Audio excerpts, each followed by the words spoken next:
SIR এর আতঙ্কে ট্রেনের সামনে ঝাঁপ দেওয়ার অভিযোগ।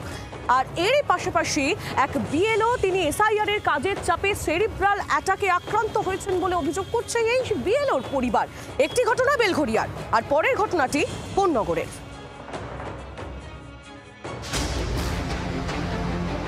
স্যার যখন চলছে তখন এই দুই ছবি, একদিকে বেলঘরিয়া, অন্যদিকে কোন্নগর। বেলঘরিয়া ট্রেনের সামনে ঝাঁপ প্রবীণের, আর কোন্নগরে সেরিব্রাল অ্যাটাকে বিএলও। দুই পরিবারই এই পরিস্থিতির জন্য স্যারের দিকেই আঙুল তুলছেন। 2002 সালে ভোটার তালিকায় নাম ছিল না বেলঘরিয়া এক্সপ্রেসওয়ের পাশে দুর্গানগরের বছর 63 অশোক সরকারের।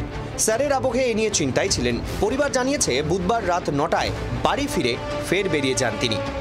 এর কিছু পরে দমদম বেলঘরিয়া রেল লাইনের ওপর গুরুতর জখম অবস্থায় পাওয়া যায় অশোকবাবুকে। রাতে আরজিকর হাসপাতালে ভর্তি করা হলে দুটো পা বাদ যায়। পরিবারের অভিযোগ, স্যার আতঙ্কে রেল লাইনে ঝাঁপ দিয়েছিলেন অশোক। 60 বছর ওই এলাকার বাসিন্দা অশোক ও তার পরিবার। উনি এলো 9টার সময়, এসে তা বললাম গাড়ি তালা মেরে আসছি। তারপরে ওনার কী হলো, তারপর আমাদের বাড়ির সব ওখানে ডেকে সবাই আমাকে বললো টেনশন এমনিও ছিল, এইটা শুরু হয়েছে, এটার থেকেই টেনশন শুরু হয়েছে। সরকারের কাছে নিবেদন, মানুষ কি এত ম্যাচুরিটি পার্সন ছিল যে এইসব কাগজপত্র বের করবে, একটা মানুষের প্রাণ নিয়ে নেবে? আমি সরকারের কাছে কৈফিয়ত চাই, সুইসাইডেরই চেষ্টা করেছে। ফর্ম বিলের সময় সেরিব্রাল অ্যাটাকে আক্রান্ত হন বিএলও তপতি বিশ্বাস। বুধবার তড়িঘড়ি তাকে কোন্নগর পুরসভা হাসপাতালে ভর্তি করা হয়। পরিবারের অভিযোগ, অসুস্থ তপতি বিএলওর কাজ নিয়ে প্রবলভাবে মানসিক চাপে ছিলেন। প্রেসক্রিপশন দেখিয়েও বিএলওর কাজ থেকে অব্যাহতি পাননি তপতি। দাবি পরিবারের, হাই প্রেশার, হাই সুগার, এই অবস্থায় আমরা বারবার বলেছিলাম মনে হয় ওকে দিলেন না, তার সত্ত্বেও জোর করে বলছে না দিলে চাকরি কাজ না করলে অঙ্গনারী মাইনার পাবেন না, বন্ধ হয়ে যাবে। ওই ভয়তে এরা আতঙ্কে এইসব করে যাচ্ছে।